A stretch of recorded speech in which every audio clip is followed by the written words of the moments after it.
नीट लक्षात असू द्या, गोवर्धन हा द्रोणागिरीचा मुलगा होय. इकडे अगस्त्य ऋषी काशीले असताना त्यांना तिथं काहीच दिसलं नाही, त्याच्यामुळं गोवर्धन हा खूप सुंदर आहे. म्हणून ते गोवर्धनाच्या वडिलाकडे म्हणजे द्रोणागिरीकडे गेले. त्यांना म्हणतात की मला हा गोवर्धन प्रदान करा, कारण मला काशीला न्यायचं आहे.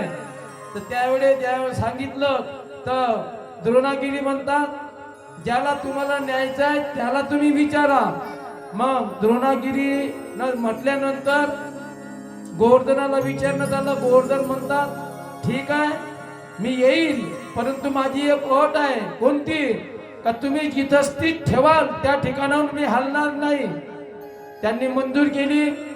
मग त्यांनी जो गोवर्धन आहे हातावर घेतलेला आहे अगस्त्य मुनींनी आणि निघाले. ते मथुरेपर्यंत आले. मथुरेवर सायंकाळ होत होती. त्या ऋषीची जे त्रिकाल संध्या असतं, सायंकाळच्या वेळेस संध्येला त्यांचं करावंच लागते. वेळ झाली आहे म्हणून त्यांना लक्ष नाही राहिलं का गोवर्धन इथं ठेवायचा आणि आपण काय करायचं माहित आहे का, आपली संध्या करायची. त्यांनी संध्या केली, गोवर्धनाला ठेवून दिलं. पण गोवर्धन तिथून काही हालत नव्हता उचलताना. मग गोवर्धनाला म्हटलं, चल रे बाबा काशीला. तर गोवर्धन म्हणतो, मुनी महाराज मी तुम्हाला सांगितलेलं होतं का तुम्ही मला जिथे ठेवाल तिथून मी हलणार नाही. मग मी ज्याच्यासाठी आलो ते कामच माझं झालं नाही, म्हणून त्या अगस्त्य मुनींनी त्या गोवर्धनाला श्राप दिला. ऐकता ना तुम्ही का त्यांना बघत आहे?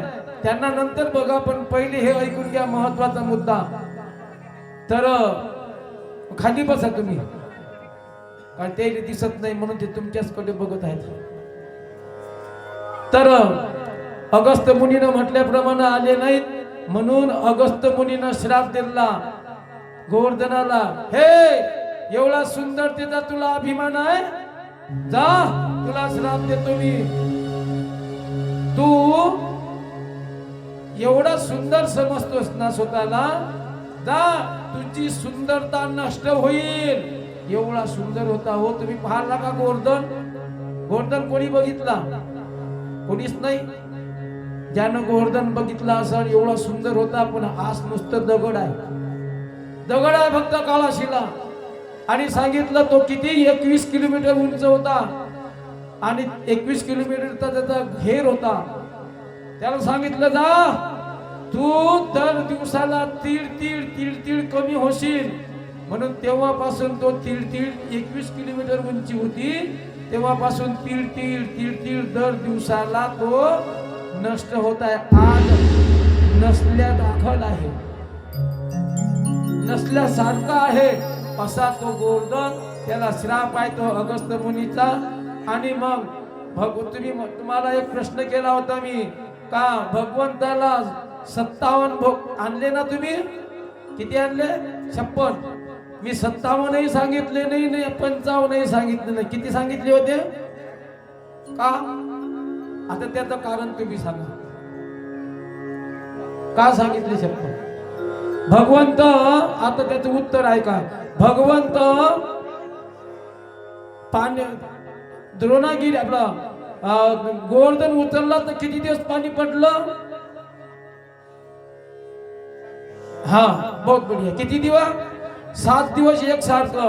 माझा बालकृष्ण दर दिवसाला किती 8 वेळा जेवण करत होता. किती 8 वेळा जेवण लागायचं त्याला. तो 7 दिवस उपाशी होता. 7 ते 8 शाळेत नाही शिकले का? बोला ना जोड्यानं मग. 7 ते 8 म्हणून 56 भोग आहेत. कळलं का? कळलं ना? प्रत्येक गोष्टीचं सोल्युशन आपल्या जोड आहे. जे माहित नसेल ते विचारा. 7 दिवस पाऊस पडला, 7 दिवसापर्यंत माझा बालकृष्ण उपाशी असल्यामुळं 8 वेळा खायला लागायचं. म्हणून 7 ते 8 56 भोगच. 57 नाही ना 55 नाही.